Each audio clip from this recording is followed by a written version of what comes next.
محمد وآل محمد۔ ظاہر ہے کہ یہ مجلس ویسے تو نوچندی کی ہے، لیکن اس کے ساتھ ساتھ کچھ مرحومین اور مرحومات کے اصالِ ثواب کی مجلس بھی قرار پائی ہے۔ بالخصوص نثار بھائی مرحوم کے اصالِ ثواب کی مجلس ہے، اور اسی مناسبت سے میں نے آپ حضرات کے درمیان قرآن مجید کی اس آیت کی تلاوت کی ہے جو قرآن کی سب سے لمبی آیتوں میں سے ایک آیت ہے، جو وابستہ ہے والدین کے ساتھ، اور والدین کے ساتھ اطاعت و حقوق اور ان کے ساتھ حسن سلوک سے۔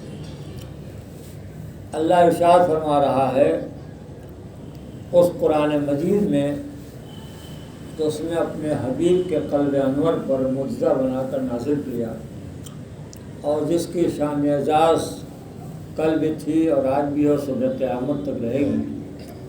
اسی قرآن میں اللہ ارشاد فرما رہا ہے کہ وَقَضَىٰ رَبُّكَ أَلَّا تَعْبُدُوا إِلَّا إِيَّاهُ، ہم نے تمہاری ذمہ داریوں میں سے دو بڑی اہم ذمہ داریاں ہیں جن کی طرف میں تمہیں متوجہ کر رہا ہوں، اور ان ذمہ داریوں میں پہلی ذمہ داری وابستہ ہے اس خالق سے جو تمہارا خالق حقیقی ہے، اور دوسرے فریضہ اور دوسری ذمہ داری ان سے وابستہ ہے جو خالق تو ہیں مگر خالق غیر حقیقی ہیں۔ خالق حقیقی خالق کائنات ہے، اور خالق غیر حقیقی ماں باپ یعنی والدین ہیں۔ اللہ ارشاد فرما رہا ہے کہ وَقَضَىٰ رَبُّكَ أَلَّا تَعْبُدُوا إِلَّا إِيَّاهُ، فیصلہ ہے تمہارے پروردگار کا، تمہارے رب کا۔ کیا فیصلہ ہے؟ کہ لا تعبدوا إِلَّا إِيَّاهُ، عبادت کسی کا نہ کرنا سوائے میرے، یعنی یہ سر، یہ پیشانی، یہ جبین بڑی باقیمت ہے، کہ اگر جھکے تو صرف میرے سامنے جھکے، کسی اپنے جیسے کے سامنے اپنا سر نہ جھکانا۔ تو اللہ نے پہلی منزل میں فریضہ یہ بیان کیا کہ دیکھو عبادت ہو تو صرف میری۔ اب اس کے بعد پروردگار نے بلا فاصلہ والدین کا تذکرہ کیا اور کہا سنو میری عبادت کے بعد جو چیز تم پر واجب کر رہا ہوں وہ یہ ہے کہ وہ بالوالدین احسانہ، اور والدین کے ساتھ احسان ہی کرنا، احسان بھی نہ کرنا۔ صلوات پڑھیے بابا۔ آپ غور کیجئے، بڑی اہم آیت ہے، اور میں اس آیت کے روشنی میں اس دنوں اکثر مجلسیں پڑھ رہا ہوں۔ جو لوگ سنتے ہیں وہ تو سنتے ہی رہتے ہیں، جو نہ سننے ہوں ان کے لیے نئی بات ہوگی۔ اللہ فرما رہا ہے کہ عبادت صرف میری ہو، اور میری عبادت کے بعد جو چیز تم پر فرض ہے وہ یہ ہے کہ ماں باپ کے ساتھ اچھا سلوک، حسن اخلاق اور اچھا برتاؤ۔ اللہ نے اپنے تذکرے کے بعد ماں باپ کا تذکرہ کیا ہے، یعنی اپنے ذکر اور ماں باپ کے ذکر کے درمیان اللہ نے کوئی فاصلہ نہیں رکھا، بلا فاصلہ تذکرہ ہے، اور والدین کا ہے۔ اللہ نے اپنے اور والدین کے درمیان نہ تو نبی کو فاصلہ بنایا نہ امام کو فاصلہ بنایا، بلکہ بلا فاصلہ اپنے ذکر کے بعد ماں باپ کا ذکر کیا ہے۔ کسی ایک کو، ورنہ اللہ کے لیے کیا مشکل، اللہ کہہ دیتا کہ بھائی میری عبادت کرو اور نبی اور امام کی اطاعت کرو اور ماں باپ کا احسان کرو، مگر اللہ نے اپنے اور ماں باپ کے درمیان کسی کو فاصلہ نہیں بنایا۔ حد یہ ہے کہ اپنے نبی یا امام کو بھی فاصلہ نہیں بنایا۔ اور میں اکثر کہتا ہوں فاصلہ نہ بنا کے بھی اللہ نے اہل بیت اور نبی امام کی عظمت کا اعلان کیا ہے کہ ماں باپ کی عظمت کو سمجھ لو، جب ان کی عظمت سمجھ میں آ جائے گی تو اہل بیت اور نبی امام کی عظمت خود بخود سمجھ میں آ جائے گی۔ اور وہ یہ ہے کہ دیکھو ماں باپ یہ ہیں، کیا مطلب، یعنی 2 4 6 بچوں کو دنیا میں آنے کا سبب یہ ہے، جنہیں آپ ماں کہتے ہیں باپ کہتے ہیں، یہ ماں باپ کیا ہیں؟ کائنات میں 2 4 6 بچوں کے آمد کا وسیلہ اور ذریعہ بنایا اللہ نے، ورنہ ہے کیا؟ اگر اللہ نہ چاہتا تو ذریعہ بھی نہ بنتے۔ تو اللہ نے کائنات میں وسیلہ بنایا ماں باپ کو بچوں کے آنے کا۔ اللہ بتانا چاہتا ہے کہ جن کے صدقے میں 2 4 6 بچے پیدا ہو جائیں، جب ان کی عظمت یہ جن کے کائنات جن کے صدقے میں پیدا کیا ہو جائے۔ ایک صلوات پڑھیے بابا۔ تو اللہ تعالیٰ وَقَضَىٰ رَبُّكَ، فیصلہ ہے تمہارے پروردگار، کیا فیصلہ ہے؟ کہ عبادت کسی کا نہ سوائے میرے، اور میری عبادت کے بعد جو چیز تم پر فرض ہوئی ہے کہ وہ بالوالدین احسان، ماں باپ کے ساتھ احسان کرنا۔ اب اللہ نے اس بات کی گنجائش نہیں رکھی کہ بندہ اس سے پوچھے یا اللہ تو نے حسن سلوک کا تو حکم دیا، مگر حسن سلوک کیسے ہو، یہ اچھا برتاؤ کا مطلب کیا ہے، احسان کی تشریح کیا ہے، احسان کی تفصیل کیا، بلکہ اسی آیت میں اللہ نے اس لفظ احسان کے تشریح خود بیان کیا۔ اب اس کے بعد جو لفظ ہاری بھائی وہ اسی لفظ احسان کی تشریح کر رہی ہیں۔ ارشاد سنو، اما یبلغن عندک الکبر، یہ ماں باپ دونوں یا دونوں میں سے کوئی ایک جب پہنچ جائیں بڑھاپے کے منزلوں میں تو خبردار کبھی انہیں اف نہ کہنا، فلا تقل لہما اف، انہیں کبھی اف نہ کہنا۔ مولا علی نے فرمایا کہ اگر عربی زبان میں لفظ اف سے ہلکا کوئی لفظ ہوتا تو اللہ اس لفظ کو بھی استعمال کرتا، مگر چونکہ لفظ اف سے ہلکا کوئی عربی میں لفظ ہی نہیں ہے، اس لیے اللہ نے کہا دیکھو ماں باپ کے سامنے خبردار کبھی اف نہ کہنا، ولا تنہرہما، اور کبھی انہیں جھڑکنا نہیں، نہ اف کہنا اور نہ جھڑکنا۔ یہ لفظ اف کیا ہے اور جھڑکنا کیا؟ دیکھیے اف کا تعلق انسان کی زبان سے ہے اور جھڑکنے کا تعلق انسان کے اعضاء و جوارح سے۔ اللہ بتانے چاہتا ہے کہ ماں باپ اتنے بلند ہیں کہ ان کے مقابلے میں نہ تمہارے الفاظ بگڑے نہ تمہارا انداز بگڑے۔ سلوات پڑھیے محمد بلا تقل لہما اف، خبردار انہیں کبھی اف نہ کہنا اور جھڑکنا نہیں۔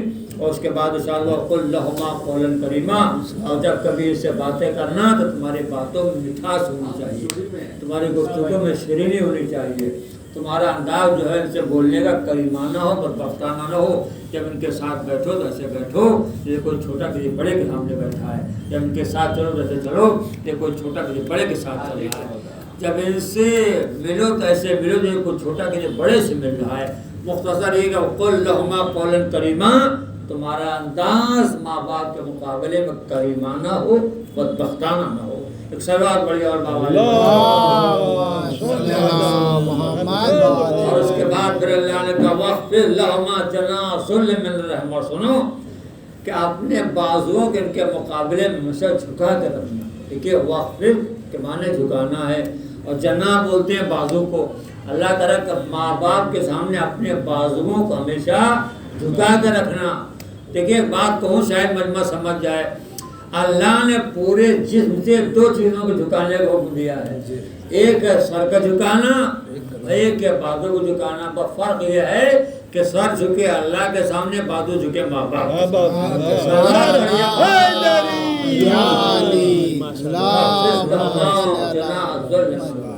کے اپنے بازو کے سامنے ہم سے جھکا کے رکھنا۔ اور اس کے بعد اللہ فرما رہا ہے کہ سنو جب کبھی موقع مل جائے اور میری بارگاہ میں آ جاؤ تو پھر وقل رب ارحمہما کما ربیانی صغیرا، اپنے ماں باپ کے لیے میری بارگاہ میں دعا بھی کرتے رہنا، یا اللہ میرے ماں باپ کو اپنے سایہ رحمت اسی طرح رکھ جس طرح انہوں نے اپنے سایہ رحمت کو رکھا جب ہم بچے تھے۔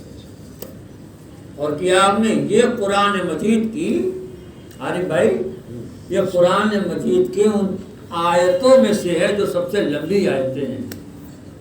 اسے مقصد جب اردو اچھی جاننے والے موجود ہوں تو جملہ کہتا ہوں کہ گویا خالق کی نگاہ آیت کی قامت پر نہیں ہے، والدین کی قیمت پر۔ سلوات پڑھیے محمد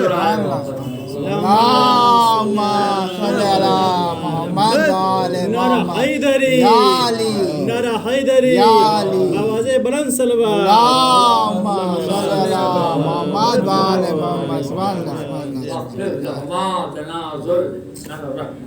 پھر اللہ فرمانا سنو وَوَصَّيْنَا الْإِنسَانَ بِوَالِدَيْهِ احْسَانًا، ہم نے انسانوں کو تاکید کر دیا ہے، انسانوں کو توصیہ کر دیا ہے۔ کیا توصیہ کیا تاکید ہے؟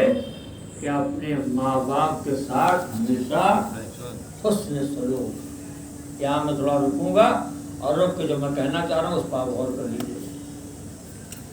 اللہ نے فرمایا کہ وَوَصَّيْنَا الْإِنسَانَ بِوَالِدَيْهِ احْسَانًا، ہم نے انسانوں کو تاکید کر دیا ہے، انسانوں کو حکم دے دیا ہے، انسانوں کو تاکید کیا ہے۔ کیا تاکید کیا، کیا توصیہ کیا ہے؟ کہ والدین کے ساتھ احسان ہی کرنا۔ اگر آپ میں کسی کو قرآن فہمی کا ذوق و شوق ہو اور اللہ حالات زمانہ اور روزگار کے فرصت دے تو کبھی آپ قرآن مجید میں ان آیتوں کو نکالیے یا یوں کہوں کہ ان چیزوں کو نکالیے جہاں پر اللہ اپنے بندے کی چیز کا مطالبہ کر رہا ہے اور یا کسی چیز منع کر رہا ہے۔ جب بھی اللہ نے اپنے بندے کی چیز کو مانگا، مطالبہ کیا، ڈیمانڈ کیا، تو یہ کہہ کے ڈیمانڈ کیا کہ ایمان والو، اگر منع کیا یہ کہہ کے منع کیا اے ایمان والو، یعنی مانگا تو کہا ایمان والو اور منع کیا تو کہا ایمان والو۔ مثلا اللہ نے بت پرستی سے منع کیا ہے تو ارشاد ہوا کہ یا ایھا الذین آمنوا فاستموا الرزق من الاوثان، اے ایمان لانے والو رزق دور رکھو، اور رزق کیا ہے؟ بت پرستی ہے۔ تو بت پرستی سے منع کیا تو کہا اے ایمان والو۔ آگے بڑھیے، اللہ نے سود کھانے سے منع کیا ہے تو کہا یا ایھا الذین آمنوا لا تاکلوا الربا، اے ایمان لانے والو خبردار سود کے قریب نہ جانا۔ اور کیا آپ نے اللہ نے جب سرکار دو عالم کی بارگاہ میں آنے والوں کے آداب بیان کیے ہیں کہ میرے حبیب کی بارگاہ میں آؤ تو آنے کا کیا آداب ہو، تو اللہ نے پہلی منزل میں کہا یا ایھا الذین آمنوا لا تقولوا راعنا وقولوا انظرنا، اے ایمان لانے والوں خبردار میرے حبیب کو راعنا کہہ کے مت پکارو، انظرنا کہہ کے پکارو۔ سلوات پڑھیے ذرا تھوڑی توجہ دے لیں، ادھر تو ہوتا رہے گا۔ اللہ نے کہا ایمان لانے والوں جب میرے حبیب کی بارگاہ میں آؤ تو خبردار میرے حبیب کو راعنا کہہ کے مت پکارو، جب پکارنا ہو تو کہو انظرنا واسمعوا، اور سنو، غور سے سنو جو کہہ رہے ہیں میرے حبیب ہیں۔ یہ راعنا کہہ کے نہ پکارو کیا مطلب ہے؟ ٹھیک ہے، ہمیں معاملہ ہے کہ یہ لفظ ہے دو معنی رکھتا ہے، زمانی لفظ ہے۔ ایک رائی کا معنی ہوتا ہے چرواہے کی، اور ایک رائی کا معنی ہوتا ہے رعایت کرنا، مراعات سے بنا ہوا ہے۔ تو اللہ نے کہا میرے حبیب کو راعنا مت کہو، اس لیے کہ جب تم راعنا کرو تمہاری نیت تو صحیح ہوتی ہے، مگر جو دشمن ہے میرے حبیب کے وہ لفظ سے غلط فائدہ اٹھاتے ہیں۔ لہذا خبردار میرے حبیب کو راعنا کہہ کے مت پکارنا۔ یہاں پر اللہ اپنے حبیب کے بارگاہ میں آنے والوں کے آداب بیان کر رہا ہے یا آداب دے رہا ہے، تو کہہ رہا ہے ایمان لانے والوں۔ تھوڑا اور آگے بڑھیے، اسی قرآن میں اللہ نے سرکار دو عالم کے ساتھ چلنے والوں کے آداب بیان کیے ہیں۔ یا ایھا الذین آمنوا لا تقعدوا بین یدی اللہ ورسولہ، ایمان لانے والوں میرے حبیب اللہ اس کے رسول کے آگے مت چلو۔ تو آگے چلنے منع کیا تو کسے منع کیا؟ ایمان والوں کو منع کیا۔ ایک مقام اور شاد ہو یا ایھا الذین آمنوا لا ترفعوا اصواتکم فوق صوت النبی، اے ایمان لانے والوں میرے نبی کے آواز اپنی آواز بلند نہ کرو۔ تو یہ دیکھیے آپ تین آیتیں میں نے پڑھی ہیں، آداب بارگاہ پیغمبر سے متعلق ہے کہ میرے حبیب کے بارگاہ میں آؤ تو یہ نہ کہو آؤ تو آگے مت چلو، آؤ تو دیکھو میرے حبیب کے سامنے بلند آواز سے باتیں نہ کرو۔ یا آپ تھوڑا آگے بڑھیے، اللہ نے اس قرآن مجید میں اپنے بندوں کا نماز کا مطالبہ کیا تو کہا یا ایھا الذین آمنوا اقیموا الصلاۃ، ایمان والے والو نماز قائم کرو، نماز پڑھو۔ اسی قرآن میں اللہ نے روزے کا مطالبہ کیا تو کہا یا ایھا الذین آمنوا کتب علیکم الصیام، ایمان لانے والو روزہ رکھو۔ غرض ہے کہ اللہ نے جب بھی جس چیز کو مانگا اپنے بندوں سے تو کہا اے ایمان لانے والو، اے ایمان لانے والو، اے ایمان لانے، منع کیا اے ایمان لانے والو، اے ایمان لانے۔ نماز کا مطالبہ ایمان والوں سے، روزے کا مطالبہ ایمان والوں سے، زکات کا مطالبہ ایمان والوں سے، اطاعت کا مطالبہ ایمان والوں سے، ایمان لانے کا مطالبہ ایمان والوں، سارے معاملات ایمان والوں سے۔ لیکن جب ماں باپ کا معاملہ آیا تو اللہ کا لہجہ بدل گیا۔ اب اللہ نے یہ نہیں کہا ایمان لانے والوں ماں باپ نہ، اللہ نے کہا وَوَصَّيْنَا الْإِنسَانَ، اے انسانو ہم نے تمہیں تاکید کیا جب ماں باپ کے ساتھ اچھا سلوک کرو۔ یا اللہ یہاں تیرا لہجہ کیوں بدل گیا؟ کہ اللہ بتانا یہ چاہتا ہے کہ میری نگاہ میں ماں باپ اتنے بلند ہیں کہ اگر تم اولاد ہو کر ان کے حق کو نہ سمجھے تو مومن تو بہت دور کی بات، تم انسان کرنے کے قابل بھی نہیں ہو۔ صلوات پڑھیے محمد اور آل محمد۔ ایک اور سوال بھیج دیجیے بابا علیہ بدل۔ آپ نے غور فرمایا یہ ہے منزل ماں باپ۔ اے ایمان لانے والو ہم نے تمہیں اے انسانوں ہم نے تمہیں تاکید کر دیا، کس بات کی تاکید؟ کہ ماں باپ کا اچھا برتاؤ۔ اور دیکھیے اکثر لوگ پوچھتے ہیں کہ ماں باپ کے ساتھ حسن سلوک اچھا برتاؤ کو حکم تو دیا ہے اللہ نے، یہاں پہ جو میں کہنے جا رہا ہوں اس پر توجہ دیجیے، دیا تو ہے، مگر سوال ہے کہ ماں باپ کا اچھا سلوک کب تک کیا جائے؟ تو یہی مجھے لانا تھا۔ دیکھیے یہ تو سب جانتے ہیں کہ ماں باپ کا اچھا سلوک ہونا چاہیے اور کرنا چاہیے، اللہ نے حکم دیا ہے، مگر سوال ہے کب تک؟ تو 99% اولادیں یہ سمجھتی ہے کہ ماں باپ کا حق صرف جب تک ماں باپ زندہ ہیں تب تک ہے۔ یہ بالکل غلط ہے۔ دلیل دوں گا، میرے پاس 2 دلیلیں ہیں۔ پہلی دلیل تو میرے پاس یہ ہے کہ یہ سوال کرنا کہ ماں باپ کے ساتھ حسن سلوک اچھا برتاؤ کب تک کیا جائے، یہ سوال بعد میں کیجیے۔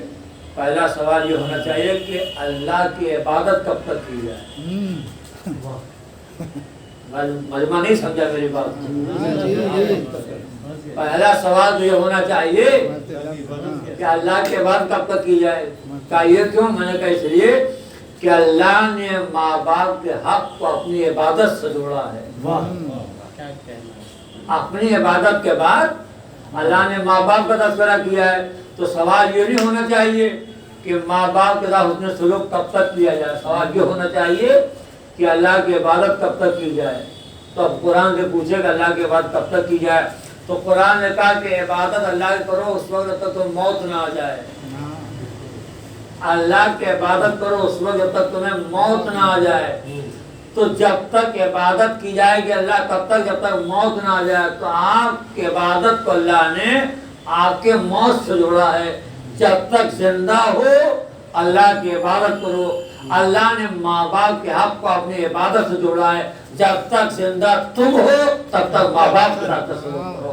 سلوات پڑھیے محمد والے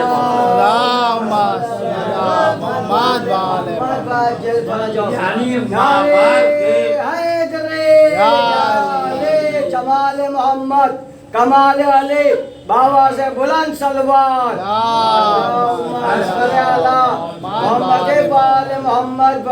یعنی ماں باپ کا جو حق ہے اولاد پر اس کو اللہ نے اولاد کے موت سے جوڑا ہے۔ یہ نہیں جب تک تم زندہ ہو تب تک ماں باپ کا۔ اور دیکھیں جب تک تم زندہ ہو، جب تک ماں باپ زندہ تھے وہ محتاج بھی نہیں تھے آپ کے، نہیں بول کے آپ نے، جب تک ماں باپ زندہ تھے وہ سارے اعمال خود انجام دیتے تھے۔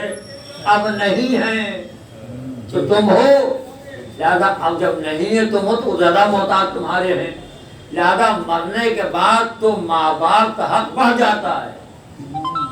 تو پہلی بات تو ہے کہ اللہ نے اولاد کے حقوق، ماں باپ کے حقوق کو اولاد کے موت سے جوڑا۔ جب تک تم زندہ ہو ماں باپ کا حق ادا کرو۔ ماں باپ کا حق کیا ہے؟ دیکھیے فرائض میں سے ماں باپ کے 2 فریضے ہیں جو اولاد پر فرض ہے کہ اسے ادا کرے۔ ایک فریضہ ہے دنیاوی اور ایک فریضہ ہے دینی۔ دنیاوی فریضہ کیا ہے؟ مثلا ماں باپ مقروض مر گئے ہوں تو اولاد پر فرض ہے کہ پہلے اس کا قرضہ ادا کرے۔ اگر ماں باپ تمہیں معلوم ماں باپ نے کسی کو ستایا ہو تو بہتر یہ کہ تم ان کی طرف جاؤ، ان سے معافی مانگ لو۔ یہ وہ حقوق ہیں، وہ فرائض ہیں جو اولاد کو واجب ہے ماں باپ کے مرنے کے بعد، جن کا تعلق دنیا سے ہے، یہ بھی اولاد کو فرض ہے۔ اور دوسرا تعلق دینی ہے۔ اگر ماں باپ کے نماز قضا ہے تو بڑے بیٹے واجب کا نماز ادا کرے۔ اگر مان لیجیے روزہ واجب تھا اور نہیں ادا کیا، ماں باپ کا اولاد کو فرض ہے کہ روزہ رکھے۔ حج واجب کا نہیں کیا، اولاد فرض ہے کہ ماں باپ حج کرے۔ یہ وہ فرائض ہے جو اللہ نے رکھا ہے دینی۔ تو مرنے کے بعد اولاد کو فرض ہے کہ اس کے دنیاوی معاملات کو بھی دیکھے اور وہ معاملات جو اللہ سے جڑے انہیں بھی دیکھے۔ سلوات پڑھیے بابا۔ یہ ہے اولاد کو فریضہ۔ حق کا مطلب یہ ہوتا ہے۔ پھر اس کے بعد بات تمام کر رہا ہوں کہ ماں باپ میں سب سے اہم حق ہے والدہ جی، بالوالدین احسانہ جی، اور والدین میں ماں کا حق سب سے زیادہ ہے۔ جی، اگر مان لیجیے آپ کے جیب میں 100 روپے ہیں تو 100 روپے کو آپ 4 حصہ کیجیے